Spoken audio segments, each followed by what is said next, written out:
হেই বন্ধুরা, আসসালামু আলাইকুম। এটা কোনটা?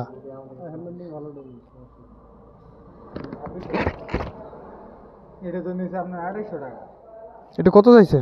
তুই এড্রেসটা নিয়ে দিস, আমি তোরা নিয়ে দেবো নি। যা, জামালপুর থেকে নিয়ে দেবো নি এড্রেসটা।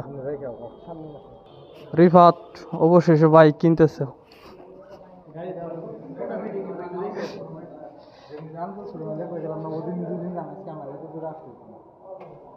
গাড়ি ওই যে ওইটা দেন, ওইটা বের করে দেন। এটার মধ্যে একটু স্ক্র্যাচ আছে, এটা বের করে দেন। দুইটার মধ্যে স্ক্র্যাচ, আরে না, এটার মধ্যে স্ক্র্যাচ আছে। এই দেখ, স্ক্র্যাচ আছে এখানে, হালকা একটু ইয়ে আছে। হ্যাঁ, এটা নাও বন্ধু, এটাই নাও। এটাতে স্ক্র্যাচ ম্যাক্সেস একটু কম।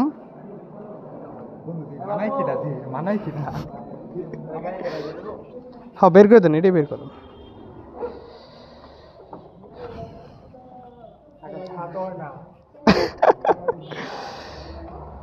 রিফাত থামাইতেছে না, গাড়ি কিনতেছে এসএফ সুজুকি মাসনুন। আরে আর কিছুদিন পরে এটা অটোমেটিক নেমে যাবো গা। তোর 2000 কিলো পরে বাম্পার সফট হবো, এটা আরো নেমে যাবো গা, বুঝছস? হালকা একটু নামো। ওই ওই আলাপার বাইরে না, স্ক্রেচ রাখা যাবে না, স্ক্রেচ এমনি পড়বো।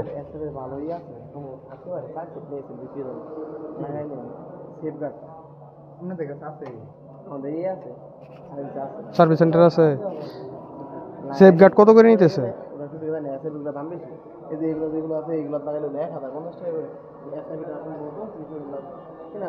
ওই কিটের ই করা লাগে যে ভেজালটা এই জায়গায়।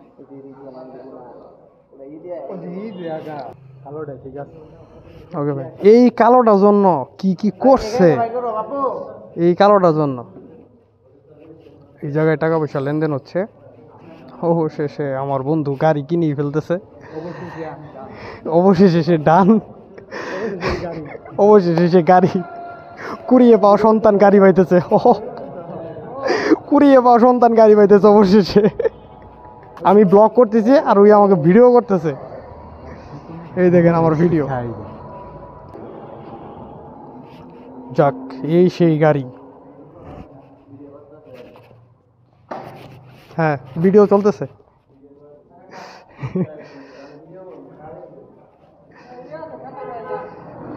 ঠান্ডা খাবি? চল চল চল, ঠান্ডা খাওয়াইতেছে। নতুন গাড়ি নেওয়ার আগে ঠান্ডা খাওয়াইতেছে। এটা আমার ব্ল্যাক প্যান্থার।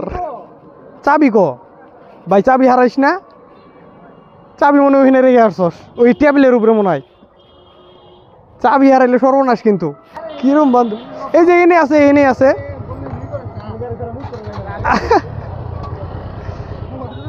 এটা কি নিয়েছো? ম্যাক্স কোলা?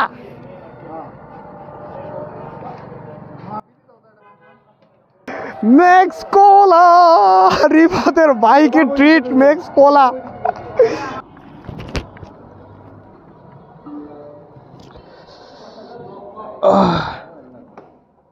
হ্যাঁ, এক্সট্রা কিছু সেফগার্ড। হ্যাঁ, 2200 টাকা? এত টাকা? দেখি একটু নিয়ে আসেন তো।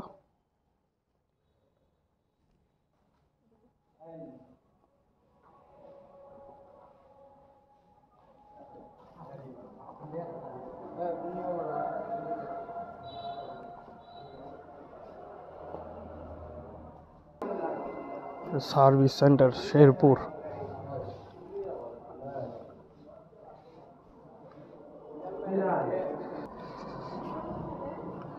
নাই। গাড়ি কি তোর নামে করতেছস? বাবের নামে করতেছস? হ্যাঁ, রেজিস্ট্রেশন বাবের নামে হবো। তোর নামে করছে? আচ্ছা, 1 মিনিট। না, যদি শোরুম থেকে করে দেন তাহলে ভালো। তাহলে কি করবি? রেজিস্ট্রেশন ঠিক আছে তাহলে ভাই আসি, কাজ শেষ, খুব জ্বালাইলাম। যাক যাক, অবশেষে গাড়ি সার্থক, গাড়ি বের হয়েছে, গাড়ি সার্থক, অস্থির।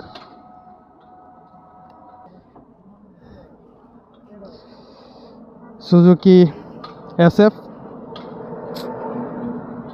অস্থির। আর এদিকে আছে জিক্সার, জিক্সার SF জিক্সার। ফ্যামিলিতে দুইটা বাইক চলে আসছে, আপনারা দেখতে পাচ্ছেন। আমার বন্ধু রিফাত ওই গাড়িটা কিনলো, অনেক দিনের সাধনা ছিল, অনেক দিনের ইচ্ছা ছিল। তো বাকি কথা চলার পথে হবে। এই বিচ্ছি তেলের পাম্প কোন দিকে?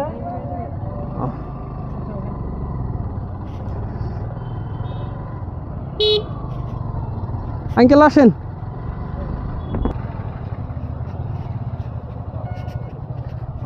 তেল নেওয়া শেষ, সোনার বাংলাদেশ। তো বন্ধুরা এখন বাজে 3:38, আর এই মুহূর্তে গাড়ির কেনাকাটা ঝামেলা সব শেষ। ওই যে সামনে বাইক, আমার বন্ধু রিফাত, তার আজকে নতুন বাইকটি কিনে দেওয়া হলো এবং চালাচ্ছেন তার বাবা। কারণ রিফাত এমন একটা পার্সন, সে গাড়ি কিনছে কিন্তু গাড়ি চালাতে পারে না। তো তার জন্য তার বাবা নতুন গাড়ি নিয়ে যাচ্ছে। দেখতে পিছন থেকে খুবই ভালো লাগতেছে, খুবই অ্যাগ্রেসিভ এবং খুবই স্মার্ট। তো বাইকটা কেনার পিছনে খুবই রহস্যজনক এবং খুবই রোমাঞ্চকর কিছু ইতিহাস আছে এই বাইকটার পিছনে। আপনার 1 মাস অর্থাৎ ঈদের আগে, বড় ঈদের আগে থেকে এই বাইক নিয়ে নানান কাহিনী চলতেছিল। এই ব্ল্যাক কালার বাইকটা, SF বাইকটা, তো নানান কাহিনীর পরে আমরা অতপর অবশেষে আজকে 5 তারিখ শনিবার রিফাতের বাইকটাও উদ্ধার করতে বা কিনতে সক্ষম হয়েছি, আলহামদুলিল্লাহ। তো এখন বিষয়টা হচ্ছে, রিফাতের দীর্ঘদিন যাবত একটা বাইকের খুব ইচ্ছা ছিল, আগ্রহ ছিল, আকাঙ্ক্ষা ছিল।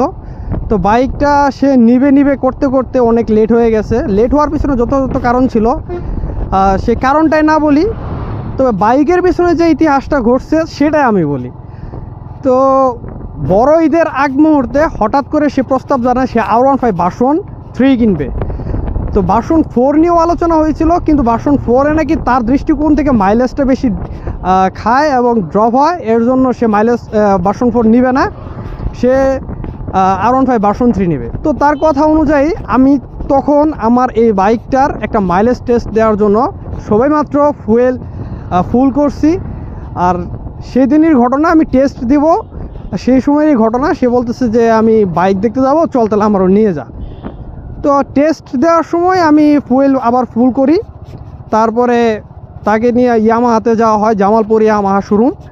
ওইখানে নিয়ে যাওয়ার পরে দেখি যে জামালপুরে R15 ভার্সন 3 নাই, ভার্সন 4 আছে, তা সিলভার M।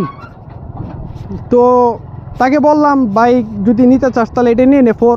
সে আমাকে বললো যে না, ভার্সন 4 নিব না, নিলে ভার্সন 3 নিব আর BS6 নিব। তো কথা বললাম শোরুমে, তারা বললো যে নিয়ে এসে দিতে পারবে, তবে ঈদের পরে হবে, নানান কিছু। তো আমি পরে বললাম যে ওকে ফাইন, তাহলে একটু পরে এসে কথা বলি,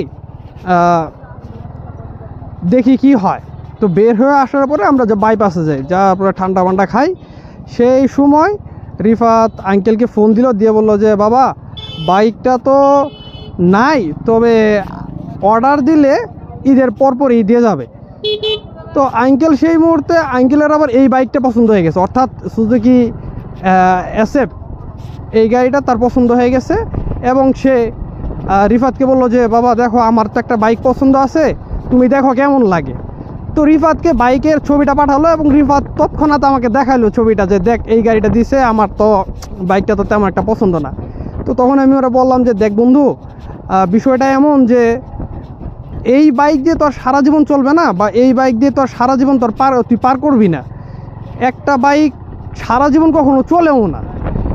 তো এমন হবে যে মাঝখানে তো 2-3 বছর পরে তো রুচি চেঞ্জ হয়ে যেতে পারে। তখন তুই বলতে পারো যে না, বাইকটা আমার পছন্দ না, আমি বাইক চেঞ্জ করবো বা অন্য কোনো বাইক নেব। এরকম ধরনের তোর একটা রুচি হতেই পারে। সেই সময় কিন্তু তোর বাইক সেল করতে হবে। অতএব যেহেতু ফার্স্ট বাইক এবং প্রথম গাড়ি, তো প্রথম গাড়ি বাবা মার একটা দোয়া আশীর্বাদ থাকে, আর সবাইকে খুশি করে একটা বাইক নেওয়ার যে আনন্দ, সবাইকে দুঃখ দিয়ে বা জেদের বসে ওই বাইক কেনার কোনো আনন্দ থাকে না। তো আমি এই জিনিসটা তাকে যখন বলি, সে আর কোনো কথা না বলে প্রথম কথাতে সে রাজি হয়ে যায়, না বাবার পছন্দ আমার কাছে পছন্দ, বাইক তো আমি জীবনে অনেক কিনতে পারবো, বাবার পছন্দ তার আমি সেকেন্ড টাইম পাবো না। তো সে রাজি হয়ে গেল। তারপরে আমরা সরাসরি কোনো লেট না করে ওই টাইমে আমরা সুজুকি শোরুমে আসি জামালপুরের। আসার পরে অনুসন্ধান করি, তো একটা বাইকই ছিল, একটা এসএফই ছিল ওই টাইমে। তো কথাবার্তা হলো, বললাম যে দেখেন মাত্র কথাবার্তা হলো এবং মাত্র ফাইনাল হলো ডিলটা যে এসএফ নেওয়া হবে।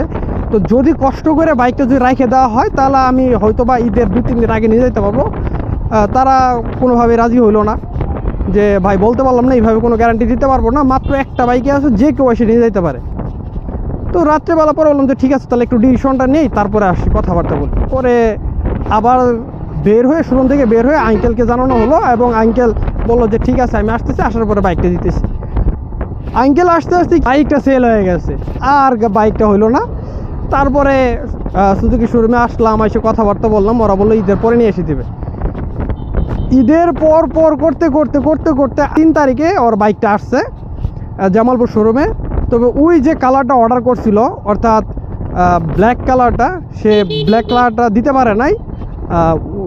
কালার নিয়ে আসছে হইলো টিয়া কালার, যে একটা কালার আছে না, টিয়া কালার, সিলভারের সাথে টিয়া কালার, গ্রিন, ওই কালারটা তিনি নিয়ে আসে এবং ফোন দেওয়া হয় যে বাইক আসছে, আসে আপনারা দেখে যান এবং নিয়ে যান। তো আমরা গেলাম, যাওয়ার পরে দেখি যে না, ওর পছন্দের মতো সেই গাড়িটা আসে নাই। আনফর্চুনেটলি একটু ভুল করে অন্য বাইক চলে আসছে, তো এখন সে নেবে না। আমি তারপরে বুঝাইলাম যে দেখ বাইকই তো, কালার কোনো ম্যাটার না, তো শখের বাইক, কালার কোনো ম্যাটার না, তুই বাইকটা নিয়ে নে। ও বললো যে না আমি একটু খোঁজখবর নেই। আশেপাশে সব জায়গায় খোঁজখবর নেওয়া হলো, গাড়ি নাই। ময়মনসিংহ, টাঙ্গাইল সব জায়গায় খোঁজ নেওয়া হলো, গাড়ি নাই। অতঃপর শেরপুরে যখন পরামর্শ হইলো, শেরপুর ফোন দেওয়ার সঙ্গে সঙ্গে তারা বললো আমাদের কাছে 2টা গাড়ি আছে, আপনারা এসে নিয়ে যেতে পারেন। কালকের ঘটনা এটা, কালকে 2টা গাড়ি নিয়ে যেতে বলেন, বাসায় যাওয়ার সঙ্গে সঙ্গে সব কিছু ফাইনাল হলো রাত্রের ভিতরে। এবং আজকে সকাল সকালে চলে আসার কথা ছিল। পরে সকালবেলা সে আমাকে ফোন দিয়ে, বন্ধু চল আমরা যাইতেছি, তুই আর মাসনুন 2 জনে মিলে আইসে পর, আমি অলরেডি রওনা দিছি। পরে আমি তাড়াতাড়ি ফ্রেশ ট্রেশ হয়ে সঙ্গে সঙ্গে আমি আর মাসনুন রওনা দেই। এবং আসার পরে শোরুমে ঢোকার পরে দেখি যে না, আসলে 2টা বাইক আছে। 2টা বাইক থেকে একটা বাইক চুজ করছি যতটুকু সম্ভব। চুজ করার পরে তারপরে বাইকটা পুরো দমে রেডি করে তারপরে এই যে এখন জামালপুর উদ্দেশ্যে রওনা দিতেছি। এই হইলো পুরো একটা হিস্টোরি। এই হিস্টোরি মানে কি পরিমাণ রোমাঞ্চকর ছিল এটা এখন বোঝা যাইতেছে, জাস্ট এতদিন বোঝা যায় নাই। এতদিন শুধু প্যারা মনে হইতেছিল যে বাইকটা কখন আসবে না আসবে, কি না কি একটা অবস্থা, বাইক আসতেছে না, কত কাহিনী। তো আজকে মন থেকে বলতেছি, খুব ভালো লাগতেছে যে বন্ধু বাইকটা কিনতে পারছে, তার মনের আশা পূরণ করতে পারছে এবং সে তার কথা রাখতে পারছে। তো ওভারঅল সব কিছুর জন্য আবারও ধন্যবাদ মহান আল্লাহ তাআলার কাছে, অশেষ কৃতজ্ঞতা জানাই যে এত সুন্দর একটা দিন আল্লাহ আমাদের কপালে লিখে রাখছিলেন এবং এত একটা সুন্দর মুহূর্ত উপভোগ করার সুযোগ করে দিয়েছেন। তো এই হলো ওভারঅল বিষয়টা। এখন বাইক কেনা শেষ, এখন যাচ্ছি জামালপুরের উদ্দেশ্যে আমরা রওনা দিয়েছি এবং জামালপুরের কাছাকাছি প্রায় চলে আসতেছি। তো এই হলো ব্যাপারটা। আবার তেলমেল সব কিছু হয়ে গেছে। তারা আমার বন্ধু এবং আন্টি তারা আসতেছে অটো দিয়ে, আঙ্কেল বাইক নিয়ে আসতেছে, পিছনেই আছে, লুকিং গ্লাসে দেখা যাচ্ছে কিনা আমি বলতে পারতেছি না। তো আমি মাসনুন আর আঙ্কেল তাদের নতুন বাইক নিয়ে আসতেছে, আমি আর মাসনুন আমার বাইকে যাচ্ছি। তো এই হইল বিষয়, আজকের মতো এতটুকুই। ধন্যবাদ সবাইকে ফুল ভিডিও দেখার জন্য। আর সবাই সব সময় সেফ রাইড করবেন, হেলমেট অবশ্যই। Thank you very much. আসসালামু আলাইকুম।